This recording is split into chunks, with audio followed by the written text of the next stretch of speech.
If you hate how you look or sound on camera, then you are absolutely not alone. But in this video, I'm going to give you 5 really helpful, pretty unknown tips on exactly how to come across authentically and get your audience to fall in love with you on camera, leading to more leads and sales for you. So it's quite normal to feel very uncomfortable in front of camera. You know, we're running a business here. We didn't get into this to become actors. So it's very normal for you to feel this way. Everybody does, especially when they're first starting out. But what happens is when someone's placed in front of a camera, they either go into shock mode, so they're like this, and it's really hard to get them out of it, or they go into kind of what I call Troy McClure mode, which is, if you've ever seen The Simpsons, where he's a TV presenter and he's like, "Hi, I'm Troy McClure," and it looks very much staged and inauthentic, and you can kind of tell that someone's acting a part rather than actually just having a conversation with you. So we want to avoid those things. So in this video, I'm going to give you 5 ways to make sure you come across really well on camera and actually do a video shoot where you feel comfortable, relaxed, and actually enjoy it. So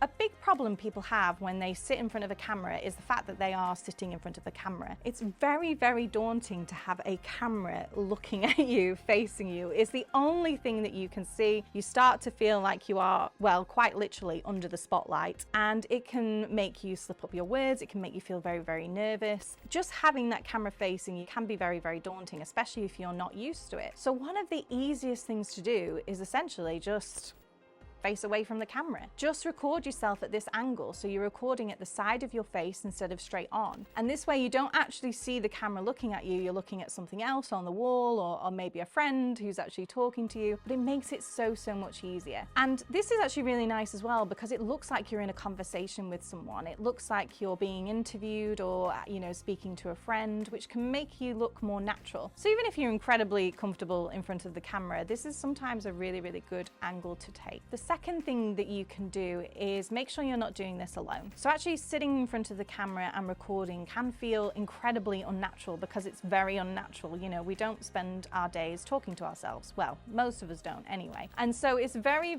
unnatural to have kind of a conversation just with yourself and to keep that conversation going. So what you can do is you can bring someone in to help you and essentially interview you. So you can bring in a friend, or like us when we work with our clients, we act as their directors throughout the day. So we'll ask them what they mean by certain things. We'll ask them to clarify certain things. We'll ask them lots of questions. We'll ask them for their stories or experiences. We'll really get them to expand on their points, get them to relax, get them just talking through all of their knowledge and value that they have in their brain. And this can be incredibly valuable, because what that does is that it gets that kind of first presentee kind of mode out of you, where you're just presenting your point, and it makes sure that we're actually digging deep for those really good pieces of valuable content, and you're not just too worried about reeling off something that you've written down that you know you have to put in video. Instead, it's a lot more natural, and you find there's a lot more gold in there that we can actually get out of, that someone can actually pull out of you. So number 3, and this is really taking the last one to the next level, where you have someone with you asking you questions, is actually get them to maybe argue with you a little bit, or object to what you're saying, or offer a different point of view. So one thing we do with our clients when we've got them on video and we're just interviewing them is debate with them a little bit. It's trying to put ourselves in the shoes of their audience and thinking, okay, well, what would their audience say to that? Or what objections might they have? And really bringing that to the front and getting our client who's in front of the camera to actually bust those objections in some sort of way, and really bringing that to the forefront of the point that they're making. And what this does is that makes them very passionate. So when you're kind of pushing back very lightly against someone and what they're saying, but when you're pushing back, they become really passionate. They